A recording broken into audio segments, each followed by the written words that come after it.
Out of respect for the victims and their families, I'll be limiting personal photos and sensitive visuals in this video. March 2nd, 2026, Cleveland, Ohio. The South Collinwood neighborhood is a dense grid of residential streets, duplexes, and sprawling vacant lots, anchored by the nearby Ginn Academy campus. At 6 p.m. on a Monday, a local resident is walking his dog through a desolate field near the intersection of East 162nd Street and Midland Avenue. It is a completely routine evening, but routine in this neighborhood shatters the moment the dog breaks from its usual path. The animal darts toward a chain-link fence bordering a playground. It begins aggressively digging at a patch of disturbed, muddy earth. When the owner approaches to pull the dog away, he notices the corner of a dark, standard-sized suitcase protruding from the dirt. It is partially buried. In a vacant urban lot, discarded luggage usually means illegal dumping. The man assumes someone threw away old clothes or household garbage. He reaches down. He grabs the metal zipper. He pulls it back. He does not find old clothes. He finds a heavily decomposed human head. The eminent instantly retreats and dials 911. Within minutes, officers from the Cleveland Division of Police 5th District swarm the area. The field is locked down with crime scene tape. Homicide detectives and the Cuyahoga County Medical Examiner's Office arrive to begin the agonizing process of excavating the luggage from the mud. But as investigators secure the perimeter and grid the field with flashlights, the situation escalates from a singular horror into a dual nightmare. Just 25 feet away, roughly 8 meters from the first site, a detective spots a second patch of turned earth. They find a second suitcase, another shallow grave, another set of remains. Veteran detectives are accustomed to violence, but the calculated callousness of this scene stuns the department. 2 human beings folded into luggage and discarded in the dirt just yards away from residential homes and a school. The bodies are in such an advanced state of decomposition that the medical examiner cannot immediately determine their age, their sex, or their cause of death. For 48 hours, the city of Cleveland is paralyzed, waiting to find out who was thrown away in that field. On Thursday, March 5th, the Cuyahoga County Medical Examiner's Office releases the results of rapid DNA relationship testing. The victims are not unidentified adults. They are children. 10-year-old Amor Wilson and her 8-year-old half-sister, Mila Chatman. When the names hit the press, the immediate question from the public is universal. Who reported these little girls missing? The terrifying answer exposes a massive systemic failure. No one reported them missing. These 2 children had effectively vanished from society years ago, and the very agencies designed to protect them did not even know they were gone. To comprehend the magnitude of this blind spot, you have to look at the timeline of Mila's father, Deshaun Chatman. Deshaun and the girl's mother lived together for about a year after Mila was born. The relationship fractured, and by 2020, when Mila was just 3 years old, Deshaun lost all contact with his daughter. He remembers her as a happy-go-lucky toddler whose favorite color was pink. A little girl who swore to everyone she met that she was a real princess. That was the last memory he had of her alive. For the next 5 years, roughly 2,000 days, Deshaun fought a desperate, agonizing battle against a bureaucratic wall. He went to the family courts. He went to the police. He engaged with child welfare agencies. He filed for emergency custody multiple times. Every single attempt hit a dead end. The mother of the girls, 28-year-old Aliyah Henderson, knew exactly how to exploit the system's blind spots. Public records show a calculated history of evasion. In 2017, she legally changed her name from Aliyah Brick to Aliyah Henderson.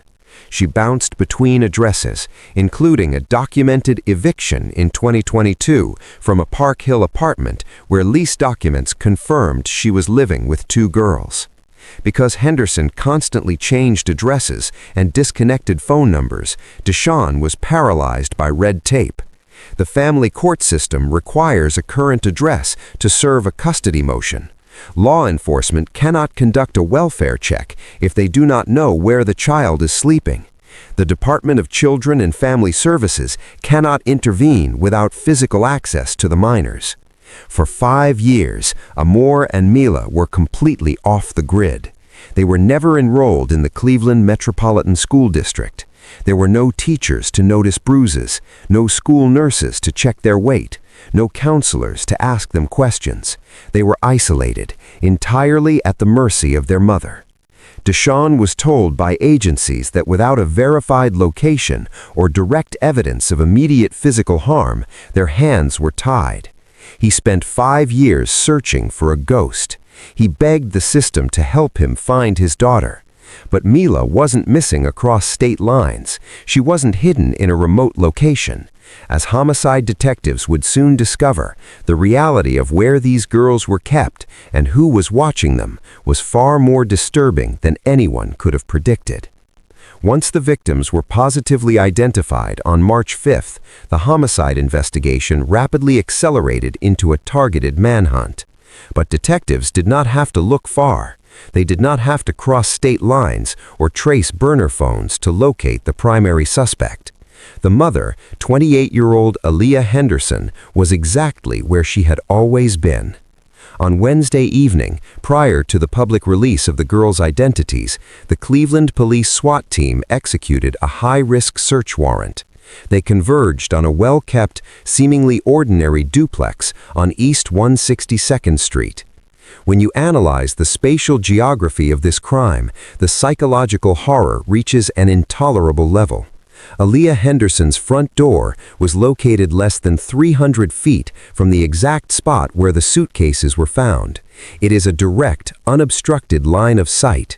For an unverified number of years, Aliyah Henderson woke up every single morning, walked out of her front door, and looked toward that field. Every time she went to the grocery store, every time she checked her mail, she knew exactly what was decaying in the mud just across the street. She didn't bury her daughters in a remote forest. She kept them close. She kept them in her periphery. When SWAT operators breached the door and secured the residence, Henderson offered no violent resistance. She was taken into custody quietly. But inside that duplex, investigators discovered something that completely shattered any traditional profile of a family annihilator. There was a third child living in the home, a young boy. He was alive. He was physically unharmed. He appeared to be adequately fed and clothed. He was immediately removed by the Department of Children and Family Services. This discovery introduces a terrifying psychological paradox. How does a mother execute this level of extreme compartmentalization?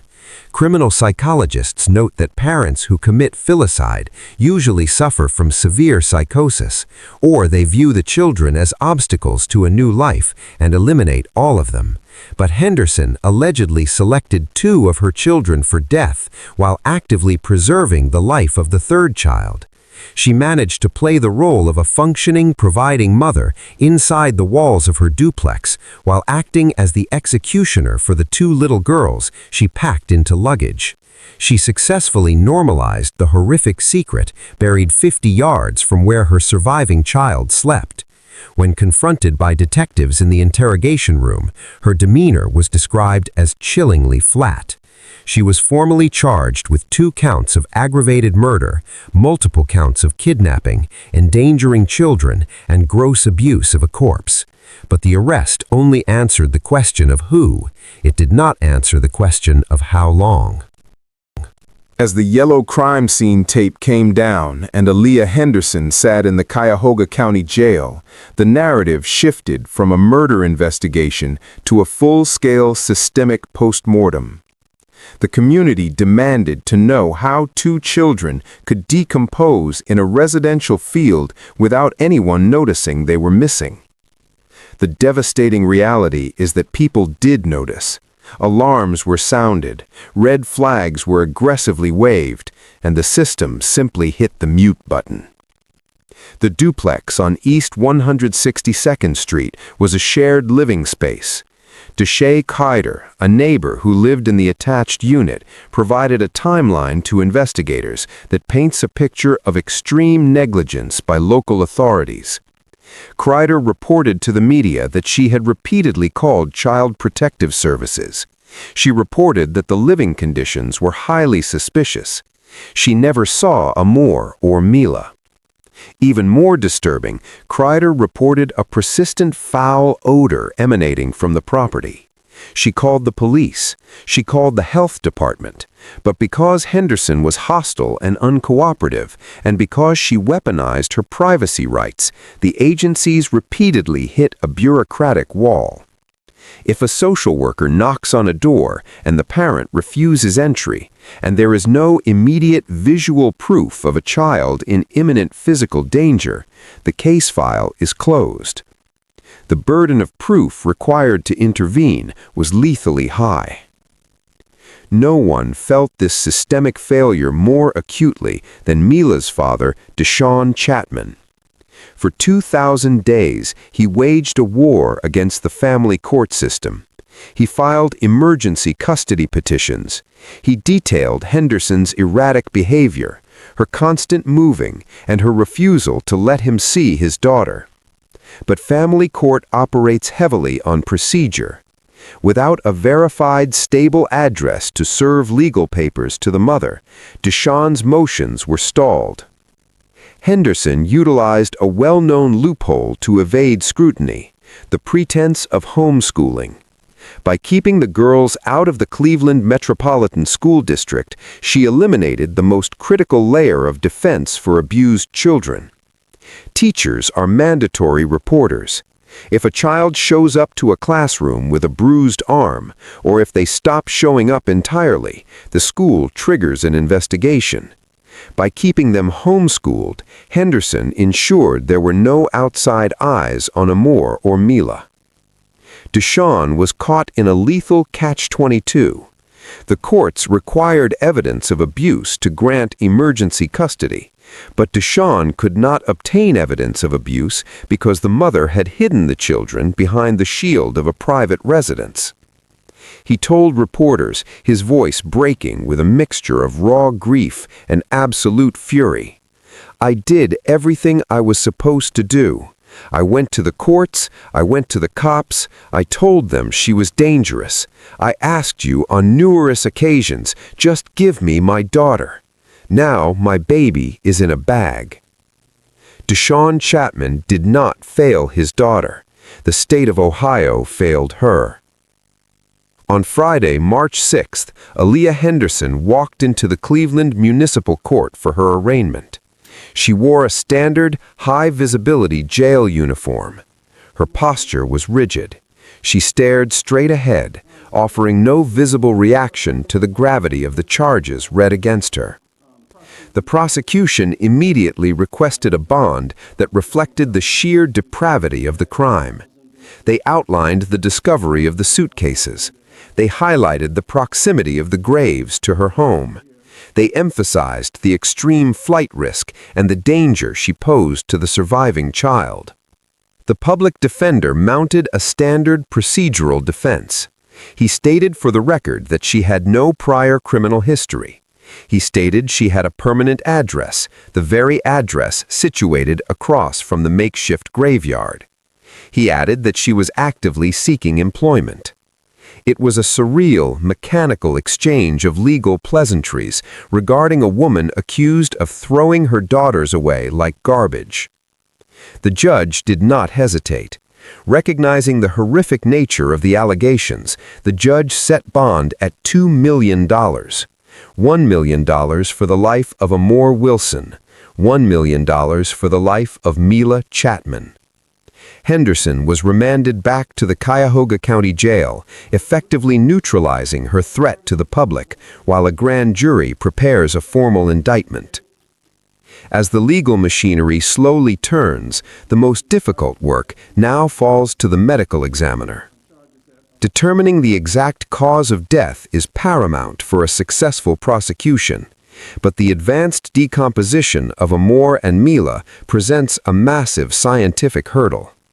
Traditional autopsies rely on examining soft tissue for signs of strangulation, blunt force trauma, or internal bleeding. In this case, that tissue is largely gone.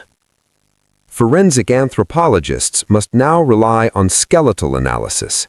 They will map the bones, looking for microfractures that indicate defensive wounds or prolonged physical abuse. Toxicologists will test hair follicles and bone marrow to determine if the girls were sedated, poisoned, or chronically starved before they were placed into the luggage. The prosecution needs a definitive cause of death to secure a conviction for aggravated murder. If the medical examiner can only list the cause as homicide by unspecified means, the defense will inevitably attempt to inject reasonable doubt into the minds of a jury. They will ask the impossible question: how can you prove she murdered them if you can't even prove how they died? Today, the vacant lot in South Collingwood is no longer just a patch of urban decay. It is a memorial site. The chain-link fence is heavy with pink balloons, stuffed animals, and hand-painted signs. Community members, neighbors, and strangers stand in the harsh March wind, staring at the patch of dirt where 2 children were buried and forgotten. The city of Cleveland is left grappling with an incredibly uncomfortable truth. We teach our children that monsters hide under the bed or in the dark woods, but the reality is that monsters live in duplexes. They mow their lawns. They raise a surviving child to project an image of normalcy. Amor Wilson and Mila Chatman died in the dark. They were erased by their mother and ignored by the state. They were only returned to the light because a dog refused to walk past a secret buried in the mud.